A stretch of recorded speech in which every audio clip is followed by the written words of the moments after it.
بسم الله الرحمن الرحيم. قاعده نمبر شپږ او یا 76 البينه لاثبات خلاف الظاهر واليمين لبقاء الاصل. بینه بده د پاره چې خلاف ظاهر شی په ثابت شي او یمین بده د پاره چې شی باقی پاتې شي. څه معنا؟ کم ظاهر موافق دی، کم چې د اصل موافق دی هغه د اصل او د ظاهر مخالف نشي. دغه موافقت په دغه موافقت باندې برقرار پاتې شي. لکه فرمان سره بجب کې روپۍ دی او زوی مدازما دي، نو چې داغه سره بجب کې دی ظاهر وي چې داغه دینو او زویم چې زما دي زه د ظاهر مخالفت کوم، نو مال بینه د گواهان برابرم. او که گواهان ما سره نه نو فرمان به قسم کوي، قسم د دې د پاره دی چې دا ظاهر باقی پاتې شي، پیسې داغه بجب کې دي هم داغه په ملک پاتې شي. بل تعبیر دی الاصل ان من ساعده الظاهر فالقول له فالقول قوله. اصل دا دی چې ظاهر د چا مرګرتیا کوي، قول به هم دغه معتبر وي چې کله مقابل سره گواهان نه. والبينه على من يدعي خلاف الظاهر. به خلاف الظاهر دی لفظ لراشي د ظاهر نه مراد مولوی سي د خلاف ظاهر نه مراد خلاف اصل له، نو من ظاهر نه مراد به اصل شي. او قاعده نمبر 7 کې الاصل براءه الذمه. التمنګه د اصل تعریف کړي، اصل چاته ویل کیږي هغه دا چې یو شی په خپل عمومي حالت کې کېدل چې هغه بذاته بس تسلیم وي، دغه تسلیمولو ته ضرورت نه. یو شی په کوم عمومي حالت باندې هم په دغه حالت معنی کېدل نه رسېږي چې دا غیر ثابتولو لپاره څه ضرورت نه دي، ته ویل کېږي اصل. او یاد سی وایو اصل ویل کېږي داسې عمومي حالت ته چې هغه خود به خود بس تسلیم شوه وي، دغه حالت ثابتولو ته ضرورت نه. مې منګه قاعده نمبر 7 کې پوره د دې بیان کړو مرجحات اولیه څه دي او مرجحات ثانیه څه دي. نو بس دغه مرجحات اولیه دغه موافق الاصل اصل او ظاهر. نو څوک چې دغه موافق وي یا دغه د چا موافق وي دغه کستبه من منکر ویلې منکر وایو. کزین کی من ویلو چې یو اصل له یو ظاهر دی، یادم شي کنه. حتی د دې تقابل هم کړو چې کله د دوه مقابله راشي ترجیح بچالي. برحال د دې مخکې دا خبره کړې و چې اول مرجحات اولیه دي. څه معنا؟ چې کله دوه کسانو لانجه راشي اول بدغه ته ګورو، کله بدغه کارو شو خدا کني به مرجحات ثانیه لورځو. مرجحات ثانیه څوک دي؟ مطلب بینه ده، هغه منکر لره قسم دی کوي کو یا نقول عن القسم دی یا علم د قاضي دی، دا قسم کړي وکنه. نو به چې کوم مرجحات اولیه دي دغه منګه تقریبا دولس اقسام بیان کړیو. نو زر واوري نور به تاسو پیږي ان شاء الله. مرجحات اولیه کې اول نمبر اصل، څوک چې د اصل موافق وي نو بس دا مرجحات اولیهونه دي، ابا منکر حسابيږي. او به اچھا دې سیوای مرجحات اولیه کې یو اصل له اصل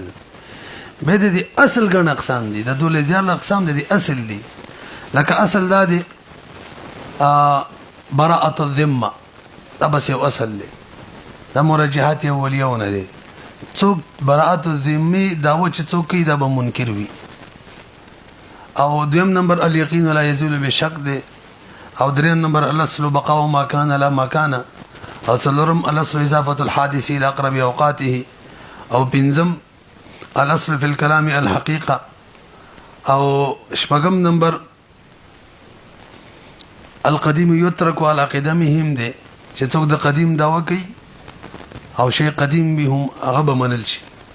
اوم نمبر الاصل في الصفات العارضه العدم والصفات الوجوديه الوجود. او تم نمبر الاصل في العقود ان تكون صحيحه. طب ان شاء الله وس تفریق مراشي، څوک چې د عقد صحیح داوا کوي او څوک چې غیر صحیح نه دا چا به منو. الاصل في البيع يكون باتا قطعيه، د دې هم تفریق راشي. الاصل في الوكاله والعاريه الخصوص، دا اوس د بدر مخکې مونږ ضربت کې مونږ تیر شو. وفي المضاربه والشركه العموم، هي کاس العموم ده. همدغه شان الاصل هو الجد في البيع لا الاستهزاء، دا مراشي تفریق رااله. همدغه شان الاصل في مطلق الشرکت یا التنصیف، اصل دا چې مطلق شرکت کې د هر یو کس نیمه نیمه حصې به کسازین کې به مونږ ویلو ظاهر. نو مرجحات اولیه گویا چې دو دي، یو اصل له دغه دغه دولس اقسام دي الله سو شو، او مرجحات اولیه کې یو ظاهر دی. به ظاهر په باره کې مونږ ویلو چې د دې دوه قسم دي. هو الحاله القائمه التي تدل على امر من الامور. ظاهر چاته وي هغه حالت ته چې قائم حالت وي او د امورونو په یو امر دلالت کوي. به ظاهري ضعیفو یو ظاهري قویو. ظاهري قوي چاته وي هغه ظاهر ته ویل کیږي چې دغه خلاف بيخي داوا قبليږي نه، لکه زوی ما چې زما لاس فرمان کټ کړي حالان کې لاس مشتا نبي ز داوا کوم غوان را ولما رستو اخو د سرزونه مونږ ویلو د مرجعات اولیونه ده په دې کارو شو خبره ختمه شو. لا پس مخ کې مزي او بل ظاهري ضعیف دي، بل ظاهري ضعیف اقسامو راسي کنه راځي خپل ځای ته واپس.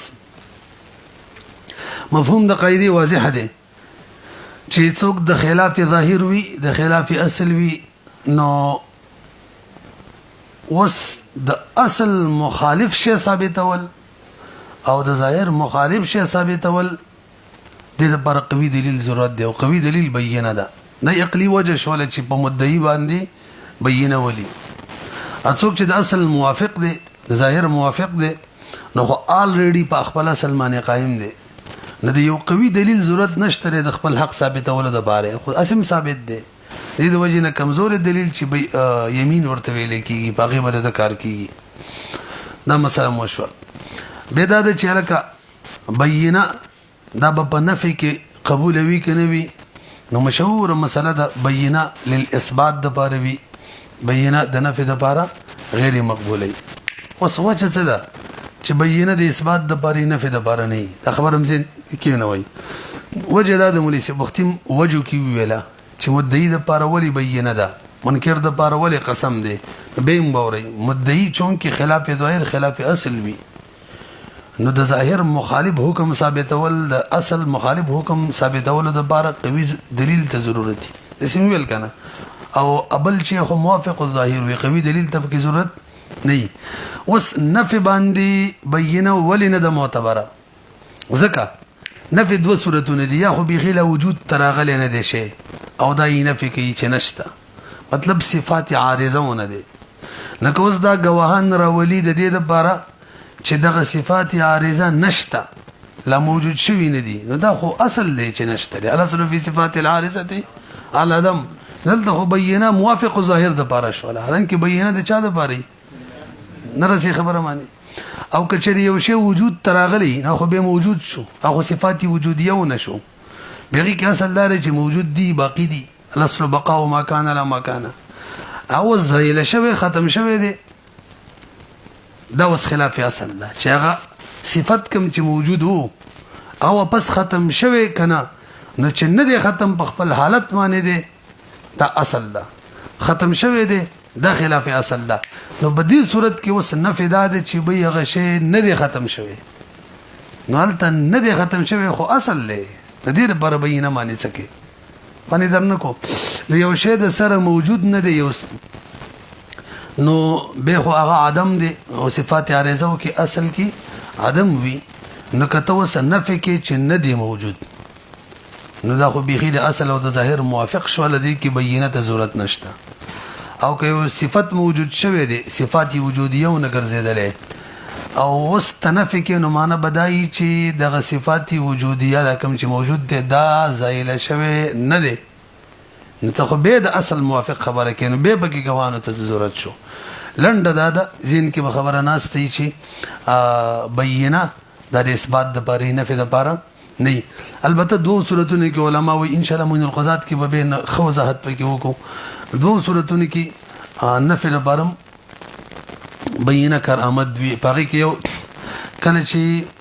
تواتر سره ثابت شي. مثلا فرمان باندې زه داوا وکم تعالی ما دارالافتا کې 1 لک روپۍ قرضه درکړې و او فرمان وی چې نه دی ورا کړی ځکه او ټیم یاد کما مثلا د جمعرات په ورځ باندې 28 تاریخ باندې 2023 کې اخیری میاشت وا او 9 بجې وی تعالی ما 1 لک روپۍ درکړي دا وی دغه وخت دغه تاریخ دغه ورځ دغه میش دا خو زه سره په دارالافتا کې ومنه تا مال څنګه راکړلې او به مثلا زب پنډۍ کې په خبر کې نه په پنډۍ کې ما والته غوانو سره ثابت کی چې هلکه دا پنډۍ کې دلته چې دا غواهان وی چې دا په پنډۍ کې نور سره دام نفهم کوي چې دا ولا قرض نه دا ور کړي دا غوي بنفع ده خدای نه چې تواتر ده نو شکل دغه شان صورت په باب کې نفع معنی غوي معتبره دیم صورت کله چې د شرط په نفع باندې غواهان پیش او د جزاء په اثبات باندې دی وخت کې قبولي لکه یو سړی وایي که زه دې کور ته داخل شوم خزه می طلاقه کدی کور ته داخل نشوم مثلا نن ورځ کزه کور ته داخل نشوم نو خزه می طلاقه دا سی ویلي به خزه دا وایي کی جی قاضي صاحب دا کور ته نه داخل شوی لہذا طلاق قیمه او هغه وایي زه داخل شوی یم نو به دا خزه گواهان راولي چې جی دا کور ته نه داخل شوی نن ورځ کې وګوره گواهی بنفع ده خپل ته ور سره جزاء چې دا غ اثبات دی طلاق دی واقع شوی نو حقیقت کې گواهان دي د بار نه دي او نه لانجه بدی ده چې داخل شوی دی کنه داخل شوی حقيقي شی کوم معنی چې گواهان راوړل شوی هغه طلاق واقع شوی کنه او خزه دا وږي طلاق واقع شوی نه د خو اثبات دی نو گواهان په اثبات باندې شو په دې معنی پوه شنو به یمین چې دی د کې دا خو الریډي نه فد بارینو مثلا بل بداوو کې تا دا کار کړی دی هغه یمین کوي نه مې ده کړی بل بداوو کې دا کار نه دی کړی هغه یمین کوي کړی مې ده نو اثبات کې مرضی او نفي کې مرضی او به کله په بتات معنی مرضی کله په علم باندې بتات معنی دا خپل فعل معنی سره قسم خوري ما دا کار نه دی کړی او علم باندې چې د بل فعل معنی ما ته علم نشته چې هغه کړی نو لنډه دا چې بینه د اثبات د باري نفي د بارنه او پاتې شول یمین هغه نفي کې راتللی شي بلکې اکثر بنفي کې تفریعاتي ما فرمان خپل منځ کې به کړی دا او فرمان ویجی دا به تلجئه وا هدا ټوکو والا به تلجئه خو پیژنې کړه چلکه اسی ببل تو خایو به ورستو واپس کو او زه ته نه چې به بات وا غلطم ننم ذکر کړل اصل کې خیلمی یو لسم دولسم چې اصل دار چې عقد بکم یو وی بات بې نزوس اصل مرګره مچ بیا بات وا نو بس بینه په پاغه باندې ښه تاسو رسې کنه او دویم سورتي ما فرمان خپل منځ کې بیا کړی دا نو به فرمان وی چې دا کوم بیا شوی دا پدې کې زنو مرضی ما معنی مجبورن شوی دا زویم چې نه خطر راځي وي نزوس د ظاهر موافقه ما اصل لاره چې بیا دي صحیح وي وخت می ویل کنه عقد دي صحیح وي او هغه وی چې عقد دي صحیح نه ځکه زه مجبور وم نو هغه خلاف ظاهر دی بینه باغه باندې ما معنی بقسمی دریم فرمان وی چې کله ته معنی ما دا شی خرڅول او وخت زنه بالغ وم زه ته مخه بالغ وي پرې د معنی دا قصه مکوه ها وس نه بالغی وخت وی کنه ایسه وګورو خو وسی برحال دې صورت کې زه چې مته بالغ وي دا بلوغ د صفات عارضه ونه دي وصل به صفات عارضه کی ادم دی او نو مبالغ هغه موافق الظاهر دی وسه منکر دی زه به غوانو سره ثابتوم چې به دې کوله دغه وخت کې ته صغیر نبی بالغ وي مستثنیات هجی یو سره د چا سره امانت کی دي مشهور مسله ده او به مودع وای ما واپس کړي مودع وای نه دی واپس کړي نه دلته ظاهر کی مودع دا خلاف ظاهر لګي دي چې ما واپس کړي دي او مودع چې دي ام منکر دي ام موافق ظاهر دي به نو دی واپس کړي مخکې نو وسم نه دي څه ده کنه دلته گواهان په مودع معنی نه دي بلکې په مودع معنی دي اگر چې منکر موافق الظاهر دي بهم پی دي ولدلته یو بل قاعده کنه قاعده ده الاصل براءه الذمه نو مودع اصل کې د ذمه د برات خبره کوي نه دا ظاهر د مرګره شو او مودع د اصل خلاف لګیږي چې ذمه دي نه ده بدی هغه مدعي شو، هغه به ګواهان راولي. همدغه شان یو سړی وفات شو او چاله څه شی ورکړی دی، نو به د مرحوم یو وارث هغه کس ته وایي تاله چې کله دا شی درکول هغه مرض الوفات کیو تر سلسه پورې دا هیبټیک د چې داله درکړی او سلس نزیت نه دغه وینا حالت صحت کیو رسو پی. نو دلته به چا منل شي؟ موږ ویلو الاصل اضافه الحادث الى اقرب اوقاته. نو دا شی تعالی درکول د دې دوه اوقات دي، یو حالت مرض او د اخیره اقرب اوقات نه داو، یو حالت صحت. نه د مریض د مړی وارث وي چې به مرض حالت کې درکړې دي، مطلب دا د ظاهر موافق دي، قریبي وخت دا بیانې نو بس دا به منکر وي، هغه گواهان پیش کړي. دله قسم دی تاسو ورسېدلې. دغه شان یو سړی دی، یو کس ته جنون داوا کوي او بل کس خدغه کوم خبره پوره بډ نه کړله کنه.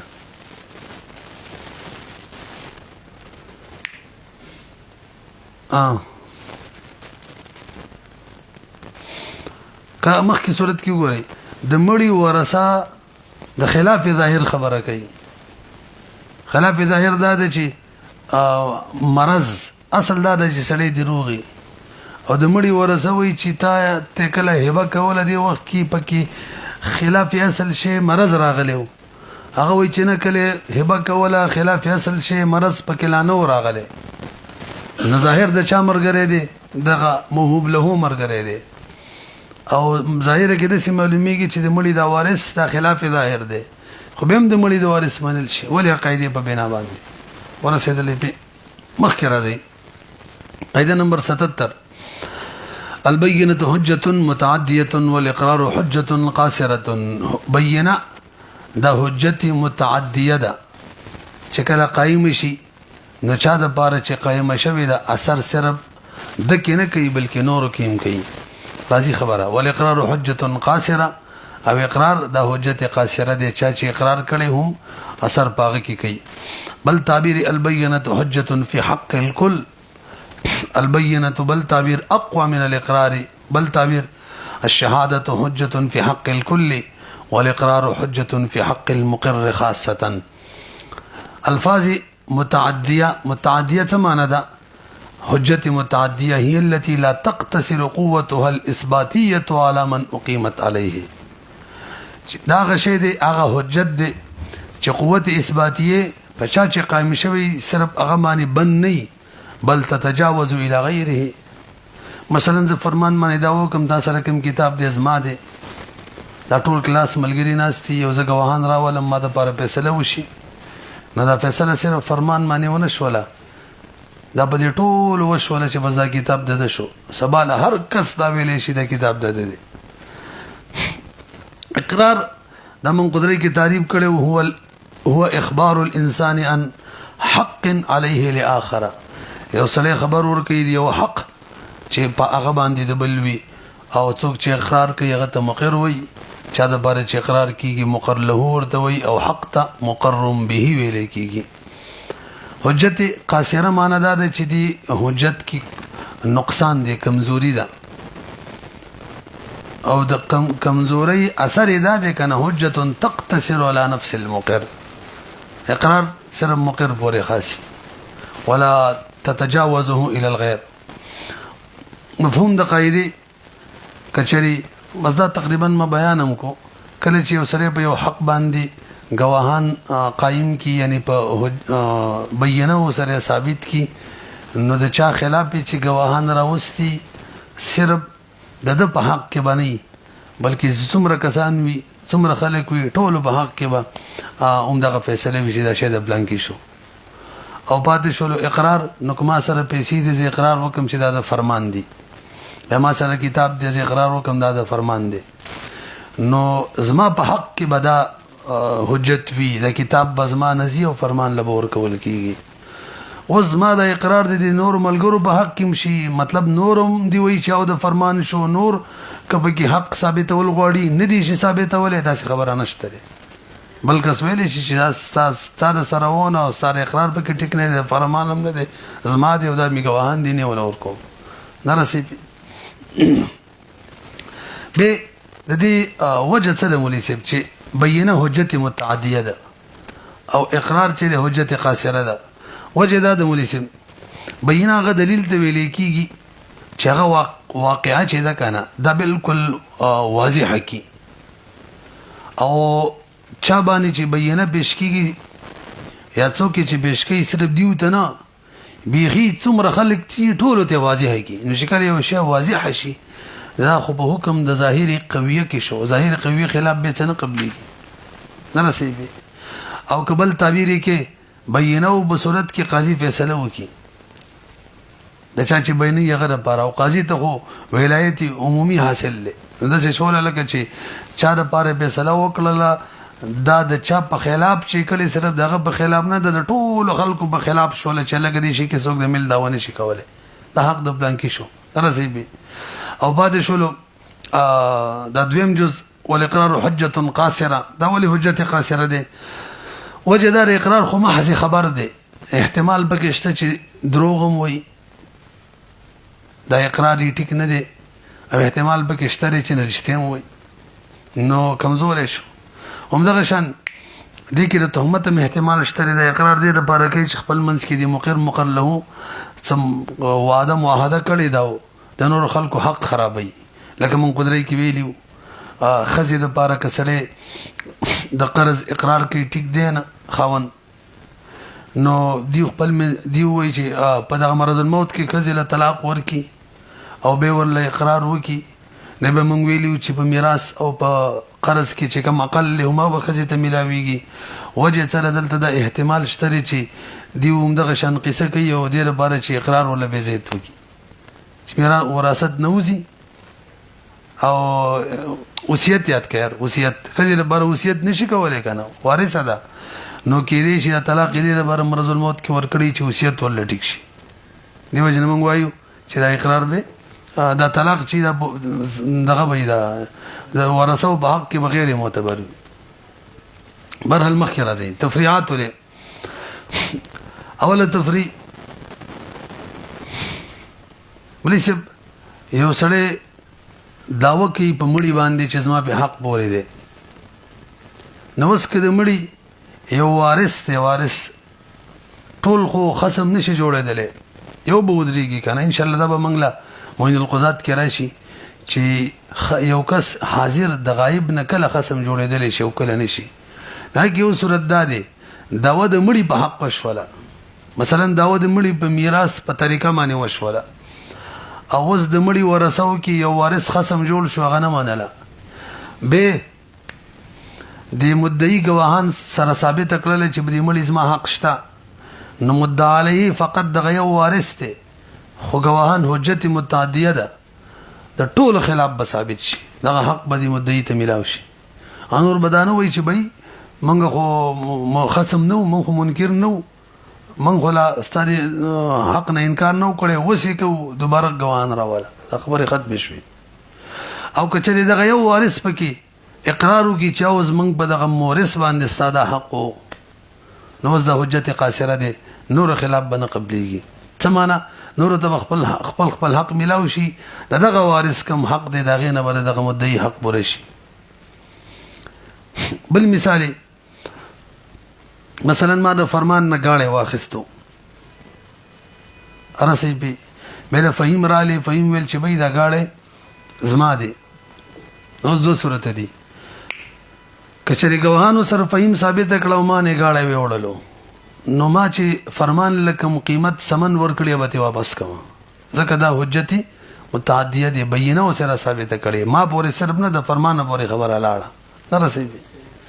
او کما اقرار کو چې بالکل فهیم نه غاړه استاده نو غاړه می فهیم لور کو نو د فرمان نه پیسې واپس نشم غستلې حجت قاصره اندغشن د حجت متعدیه اثرات دادي چې دې کې اوس ولایت هم ضروری دي د چا چې ولایت نه داغه گواهیم نه قبليږي لکه د لیونی او ماشوم د چا چې ولایت وی خدای را پزینو خلکو مانی نه وی لکه د کافر په مسلمان مانی نه نو کافر مسلمان په خلاف بینه نه جوړیږي. او حجت قاصره کې اقرار د یو نابالغ ماشوم چې ممیز وي دا غم صحیح کیږي، دا دی مسلمان هم صحیح کیږي، کافر د پاره کې اسیم قاصره دي. نو ولایت ته کې ضرورت نشته، چا بچا ولایت شته کنه. هجی مستثنیات ته ووري یو سړي په قبضه کې شی دی، مثلا ما سره کتاب دی، فهیم داوو کې زما دی او فرمان داوو کې زما دی، نو زه اقرار فهیم د پاره وکم چې ما دنه اخیسته مثلا یا دنه ما عاریتن راوړیو، زما اقرار ما نه خو به دا شی لاړ شي ورسره د فرمان داویم ختم کړله. دې صورت کې حجت قاصره پاتې نه شو، متعدی شو بلته رسې به. د دې وجه سره مولي چې مسر کې د مستثنیات کوم صورتونه دي استثناء والا دم په یو قاعده بنای دلته به مدعین دواړه یو شان دي. دیو چې د کوم سره موافقت وکړو دا اغل چې ورکی د دې وجه دا نه د چې اقرار شو او بل ته کې ضرر شو، بلکې داغه داوی اصل وجه وا اعتبار هم داغه داوی د څه ور کو چې دی منکر داغه موافقت وکړلو. دویم صورت ما مثلا کور دې فرمان لمه په کری ور کړی دا په کوسیږي بما فهیم د بار د قرض اقرار وکړو ما باندې قرضه ده او ما سره پیسې نشته قرض د خلاصولو هم دغه کور چې دا به کې خرڅو. نو اوس په دغه صورت کې دغه اجاره به ختمو، اجاره چې ختمو مستاجر فرمان چې دغه ته پکې ضرر دی، نو ما د اقرار په وجبانی چې ما د فهیم د بار د پیسو اقرار وکړو ما ته خلا پرې دغه تم پکې ضرر شو رسې به. هم دغه شان یو جنۍ ده او یو ځکه اور داسې جوړې دي سوایا چې الته د جنۍ مہر خپلار وصولې، نو به پلار اقرار وکړي چې ما مہر وصول کړي د خپل لور، نو دلته ضرر سر پلار بورې نه دی بلکې جنۍ لم دی. رسو بچ کی هغه سره به ګورو.